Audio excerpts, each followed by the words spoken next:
Olá pessoal, nesse vídeo a gente vai falar sobre APY, que é a sigla para Annual Percentage Yield, e APR, que é a sigla para Annual Percentage Rate. Bom, ao comparar produtos financeiros online, uma das primeiras coisas que a gente acaba encontrando são as siglas APY e APR. É fácil confundir APY e APR, já que as duas representam porcentagem de juros em um período de 12 meses.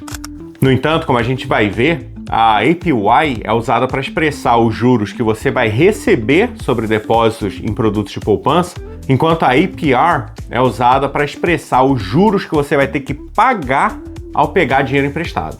Muitas pessoas acreditam que a APY e a APR mostram exatamente o quanto de juros que você vai receber em seus depósitos bancários ou pagar em seus empréstimos, mas não é bem assim. É importante saber que existem algumas variáveis a mais que podem influenciar os cálculos tanto da APY quanto da APR.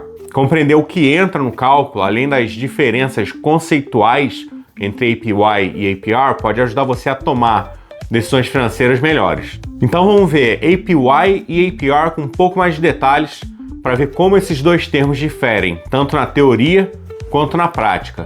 Começando pela APY. Bom, a APY, ou Annual Percentage Yield, como eu já falei, é usada por instituições financeiras para informar a porcentagem anual de juros que você vai receber sobre os seus depósitos, como savings accounts e contas de CD. O Truth in Savings Act, que é uma lei que a gente vai chamar aqui de TISA para facilitar, define APY como uma taxa percentual que reflete o valor total dos juros pagos em uma conta com base na taxa de juros e na frequência de sua composição em um período de 365 dias. Mas o que isso quer dizer na prática? Bom, a partir dessa definição, fica claro que a APY é uma medida mais precisa dos retornos reais que você vai ter do que se a gente usasse somente as taxas de juros simples. Isso porque ela reflete não só a composição dos juros, mas também a frequência com que essa composição ocorre ao longo do ano. Juros compostos significam que você ganha juros não apenas sobre o valor que você depositou, o valor inicial, que é chamado de principal, mas também sobre os juros que já ganhou anteriormente sobre esse depósito, de acordo com a frequência de composição. Quanto maior essa frequência de composição, maior será a diferença entre a APY e as taxas de juros simples. Os tipos mais comuns de APY são a fixa, a variável e a escalonada. APY fixa é aquela que não muda ao longo de todo o termo da aplicação financeira. Ela é normalmente encontrada em CDs, por exemplo.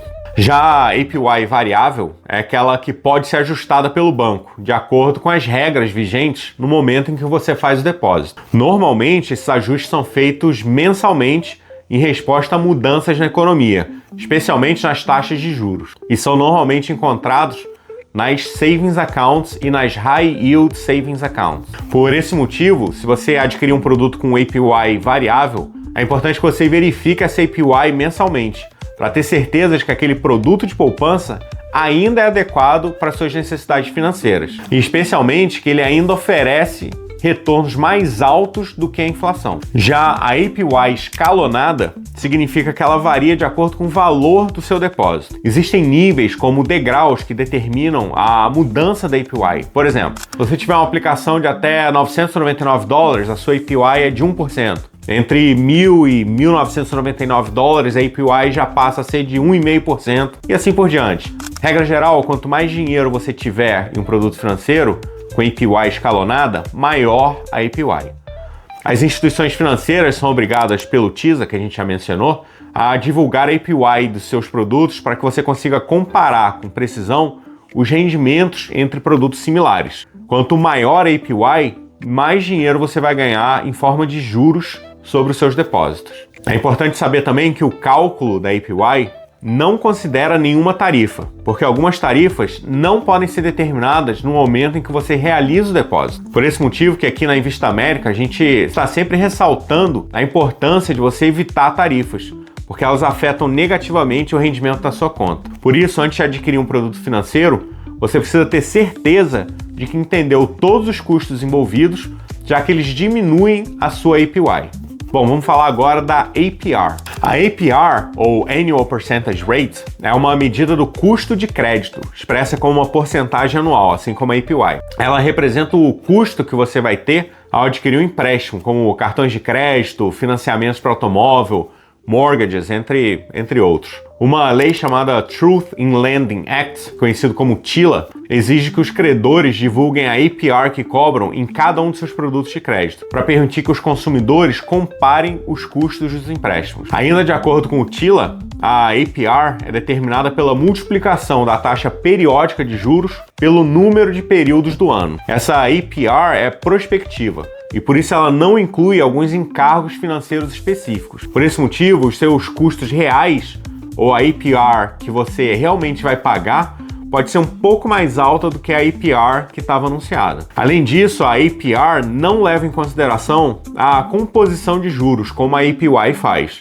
Isso pode fazer com que a taxa de juros efetiva que você paga seja consideravelmente maior do que a APR anunciada, especialmente no caso de composição diária de juros, como é comum com dívidas de cartões de crédito. Isso é especialmente importante caso você não faça os pagamentos do empréstimo nas datas corretas do vencimento. O não pagamento das parcelas do empréstimo dentro do prazo previsto pode aumentar muito os juros que você vai ter que pagar e ainda por cima gerar tarifas extras a serem pagas, o que pode aumentar consideravelmente a sua APR. Por esse motivo, embora ela seja anunciada como o verdadeiro custo do empréstimo, é importante que você tenha certeza de que entendeu todos os custos envolvidos, especialmente os que podem não estar incluídos no cálculo da APR. Ainda assim, mesmo com a possível ausência de alguns custos no seu cálculo, a APR costuma ser uma medida bem precisa do custo real do empréstimo para você.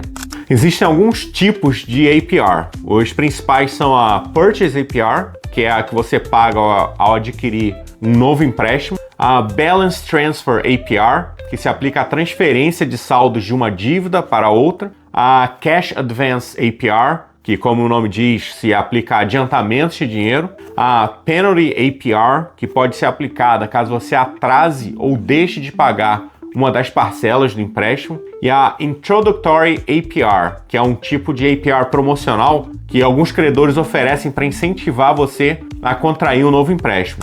Apesar de a APR promocional ser normalmente bem baixa, algumas vezes até de 0%, é importante entender que ela é temporária, sendo que a APR que é ativada depois que essa APR introdutória acaba, pode ser tão alta que faz toda a APR introdutória não valer a pena. É importante que você saiba exatamente o quanto que vai pagar de APR quando o período da Introductory APR acabar. Bom, então para finalizar, a gente viu que a APY e a APR, apesar de representarem taxas de juros percentuais ao longo de 12 meses, são utilizadas de forma muito diferente. A APY é usada para promover produtos de poupança, enquanto a APR é usada para promover empréstimos e produtos de crédito. Mas o que pode ser considerada como uma boa APY ou uma boa APR? Não existe um número fixo para o que se qualifica como uma boa APY ou APR. Essa definição vai depender bastante da situação econômica do país naquele momento, especialmente no que se refere às taxas de juros determinadas pelo Fed. Mas em linhas gerais, uma boa APY seria algo um pouco abaixo dos juros de mercado, e uma boa APR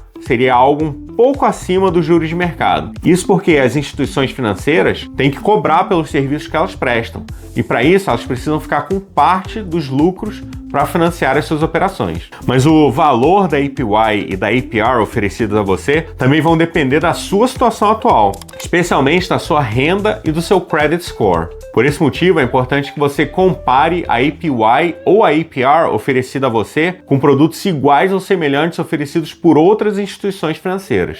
Isso vai te dar uma boa noção se as taxas que estão sendo oferecidas a você são boas ou não. Mas, como regra geral, quanto maior a APY, melhor. E quanto menor a APR, melhor. Embora os cálculos, tanto da APY quanto da APR, possam não ser 100% precisos, já que eles acabam não incluindo alguns custos, tanto a APY quanto a APR determinam muito mais precisamente os juros que você vai receber ou pagar do que se fossem utilizadas somente as taxas de juros simples. Então vale a pena pesquisar e ler as entrelinhas dos contratos sempre que você for adquirir produtos de poupança ou pegar empréstimos. Entendeu o que são a APY e a APR? Nos vemos no próximo vídeo.